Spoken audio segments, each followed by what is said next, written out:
আসসালামু আলাইকুম। প্রিয় দর্শক, এখন থেকে আমি যখন এই কন্টেন্টটা করছি, যখন কথা বলছি, তার থেকে ঠিক 20 ঘন্টা আগে আমাদের এই অন্তর্বর্তীকালীন সরকারের একজন সাবেক উপদেষ্টা এবং আমি বলবো বেশ আলোচিত উপদেষ্টা মিস্টার মাহফুজ আলম, উনি তার ফেসবুক পেজে একটা পোস্ট দিয়েছেন। সেই পোস্টের শিরোনাম দিয়েছেন আরেকবার চেষ্টা করে দেখি। উনি যে কথাটা বলার চেষ্টা করেছেন যে উনি আবার ছাত্রদেরকে সংগঠিত করতে চাচ্ছেন এবং নতুন করে আরেকবার চেষ্টা করতে চান যে কিছু করা যায় কিনা। আমি বরং ওনার পোস্টটা আপনাদের একটু পড়ে শুনি। আমি একটু বড় আছে পোস্টটা, তারপর আমি মনে করি এটা শুনলে আপনাদের খুব একটা সময় নষ্ট হবে না। তিনি লিখেছেন, নতুনভাবে কিছু করার কথা বলার পর গত 2 সপ্তাহে কয়েকশো ছাত্র ও নাগরিকদের সাথে কথা হয়েছে, যারা নতুন রাজনৈতিক বন্দোবস্ত ও বিকল্প রাজনৈতিক শক্তির ব্যাপারে একসময় আশাবাদী ছিলেন। যাদের সাথেই কথা হয়েছে তাদের মধ্যে এক ধরনের হতাশা ও আস্থাহীনতা দেখেছি, কিন্তু কথা শেষে আমরা এই সিদ্ধান্তে এসেছি যে আমরা সবাই আরেকবার চেষ্টা করে দেখতে চাই। এই হলো মূলত বক্তব্য, আরেকবার চেষ্টা করে দেখি। এরপরে ওনারা কি করতে চান না চান এগুলো আছে। আবার আরেক জায়গায় লিখেছেন যে আমরা আপনাদের ক্ষোভ, হতাশা, অপ্রাপ্তি যেমন শুনতে চাই, তেমনি আমাদের দিক থেকে হওয়া ব্যক্তিগত ও সামষ্টিক ভুল, বাস্তব সংকট ও কমতিগুলো নিয়েও কথা বলতে চাই। গত 1.5 বছরের পর্যালোচনা শেষে আমরা কিভাবে নতুন করে শুরু করতে পারি সে সম্ভাবনা নিয়ে আলোচনা করতে চাই। এই হলো ওনার বক্তব্য। তারপরে আরো উনি অনেক কথা কাহিনী লিখেছেন, সেটা ওই লাইনে যাচ্ছি না। তার মানে এই মাহফুজ আলম সাহেব, যাকে আমাদের ইউনূস সাহেব বিশ্ব মঞ্চে, যুক্তরাষ্ট্রের মঞ্চে ওখানে নিয়ে সবার সামনে পরিচয় করে দিয়েছিলেন যে he is the master mind. তারপর তাকে নিয়ে এসেছেন, উনি অনেক কিছু করেছেন। ওনাকে উপদেষ্টার মর্যাদায় প্রধান উপদেষ্টার বিশেষ সহকারী বানানো হয়েছিল। তারপর উনি তথ্য মন্ত্রণালয়ের উপদেষ্টার দায়িত্ব পেয়েছেন, 1.5 বছর সরকারের সঙ্গে ছিলেন। এখন উনি বলছেন যে আরেকবার শুরু করতে চাই। আমি মাহফুজ আলমকে ধন্যবাদ দেব প্রথমত এই কারণে যে উনি বুঝতে পেরেছেন উনি যাদের সঙ্গে কথা বলেছেন তাদের কাছ থেকে উনি এক ধরনের হতাশা ও আস্থাহীনতা দেখেছেন। এই যে তাদের প্রতি একটা হতাশা, একটা আস্থাহীনতা, এটা যে উনি উপলব্ধি করতে পেরেছেন, এই জন্য ওনাকে আমি প্রথমত ধন্যবাদ দিতে চাই। এখন প্রশ্ন হলো, আরেকবার না, এই ভূখণ্ডে এরকম চেষ্টা আরো হয়তো 1000-12 হবে, কোনো সন্দেহ নেই। কিন্তু ওনাদের নিয়ে কেন? এদেশের মানুষ যে হতাশ, এটা কি কারণে হতাশ আপনারা এটা বলুন। আপনারা শুরুতে যে কথাগুলি বলেছিলেন, নতুন রাজনৈতিক বন্দোবস্ত, যে কথা আপনি এখানেও বললেন, আপনারা এই 1.5 বছরে কি জনগণের কাছে স্পষ্ট করতে পেরেছেন কি আপনাদের নতুন রাজনৈতিক বন্দোবস্ত? পেরেছেন? আপনি নিজে বুকে হাত দিয়ে বলুন, আপনি কি নিজে রাজনৈতিক বন্দোবস্ত বলতে আপনারা যেটা বুঝেন সেটা কি নিজেরা বুঝেন আসলে, নাকি এখানে শব্দটা মুখস্থ করেছেন? যদি বুঝে থাকেন, একজন লোককে বোঝাতে পেরেছেন আপনাদের নতুন রাজনৈতিক বন্দোবস্তটা কি? অথবা বাদ দেন অন্যদের কথা, আপনারা ক্ষমতায় ছিলেন 3 জন, আপনারা 3 বন্ধু, কি করেছেন আপনারা 3 জন? এই 3 জন আপনাদের কোন কর্মকাণ্ডের মাধ্যমে, কোন আচরণের মাধ্যমে, কোন সিদ্ধান্তের মাধ্যমে? আপনারা কিন্তু রাষ্ট্র ক্ষমতায় ছিলেন, সরকারে ছিলেন, অনেক কিছু করার ক্ষমতা আপনাদের হাতে ছিল। কোন কাজটার মাধ্যমে আপনারা প্রমাণ করতে পেরেছেন যে আপনারা নতুন কিছু করছেন, এমন নতুন কিছু যার দ্বারা এই দেশের মানুষ উপকৃত হতে পারে? আপনারা গড্ডালিকা প্রবাহে গা ভাসিয়েছেন।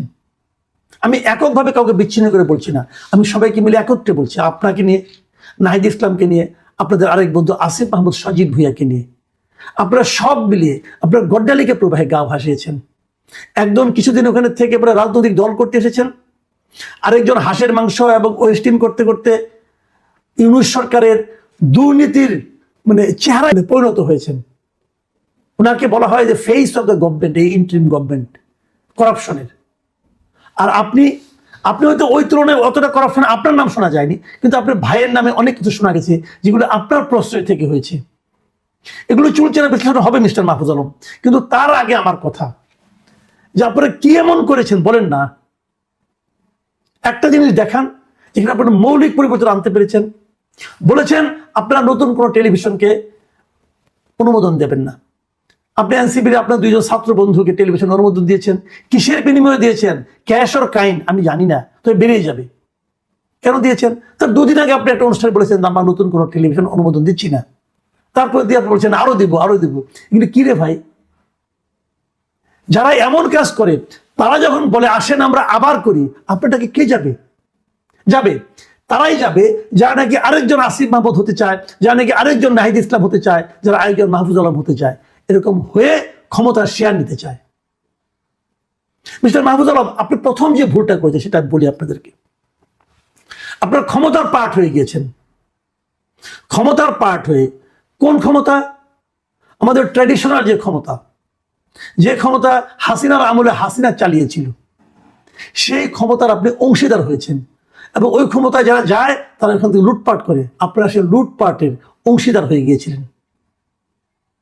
আপনি লুটপাট প্রচলিত ক্ষমতার অংশীদার হয়ে সেই রাজনীতিকে, সেই ক্ষমতাকে, ক্ষমতার যে চালিকা শক্তি তাদেরকে আপনি চেঞ্জ করবেন, নতুন বন্দোবস্ত করবেন, এটা হয় না রে ভাই, এটা হয় না। এবং সেটা করতে যে ভুলটা করেছেন, সেই ভুল সম্পর্কে আপনার কি কোনো উপলব্ধি আছে, কোনো আত্ম উপলব্ধি আছে? আপনি যখন এই ধরনের একটা আহ্বান করেন, আপনাকে আমি প্রথমে রিকোয়েস্ট করব, আপনি প্রথমে আত্মসমালোচনা করেন। আপনি বলেন আপনি কি কি করেছেন, কি কি ভুল করেছেন, কি কি করতে চেয়েছেন কিন্তু পারেননি, সেই তালিকাটাকে জনগণের কাছে দেন। তারপরে আপনি আহ্বান করার দুঃসাহস দেখান। আপনি কি এই দেশের মানুষকে বোঝাই পাইছেন ভাই, যে আপনি ডাকলেন না সঙ্গে সঙ্গে চলে গেল? বোঝাই পাইছেন?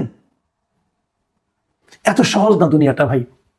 আপনারা কিছু একটা করলেন, মাথায় কাঁঠাল ভেঙে খেলেন, আর এই দেশে মানুষের টের পাবে না, এত সহজ? এই জিনিসটা বুঝতে হবে।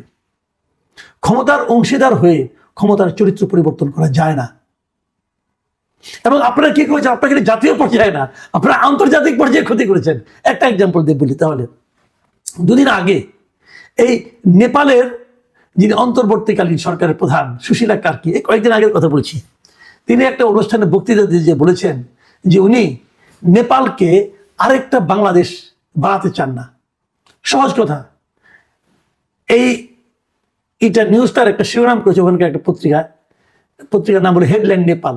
শিরোনাম এরকম যে interim prime minister Sushila Karki warns against turning Nepal into Bangladesh. Nepal বাংলাদেশে পরিণত হতে পারে, এই যে হওয়ার আশঙ্কা, এর ব্যাপারে উনি সবাইকে সতর্ক করেছেন। এবং উনি কি বলেছেন ভেতরে?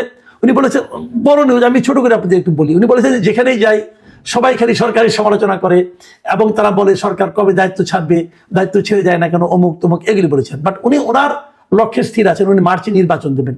এবং উনি সেখানে এই কথাও বলেছেন যে 20 থেকে 25 জন এই জেন জি, তাদের নাম উল্লেখ করে সংখ্যাটা বলেছেন, যে তারা প্রত্যেকেই তার কাছে যাচ্ছে এবং তারা আলাদা আলাদা কাজ দাবি করছে, যে আমাকে এই কাজ দেন, আমাকে সেই কাজ দেন, আমাকে সেই কাজ দেন।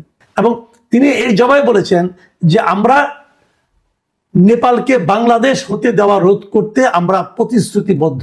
ইংরেজিতে লিখেছেন, we are committed two preventing Nepal from becoming Bangladesh, we do not want Bangladesh. Bangladesh এখন আন্তর্জাতিক অঙ্গনে উদাহরণ হয়েছে, মন্দ মন্দ অবস্থার এক্সাম্পল হিসাবে, মন্দ শাসনের এক্সাম্পল হিসাবে এখন বাংলাদেশের নাম নেপালও উল্লেখ করছে। আমাদের নোবেল বিজয়ী ডক্টর ইউনূস এই দেশটাকে সেই জায়গায় নিয়ে গেছেন। এখন আমরা আল্লাহ করছি যে কোনো মতে গেলে নির্বাচনটা হয়ে যাক, আল্লাহ আমাদের এই বিপদ থেকে অন্তত রক্ষা করবেন। নতুন যে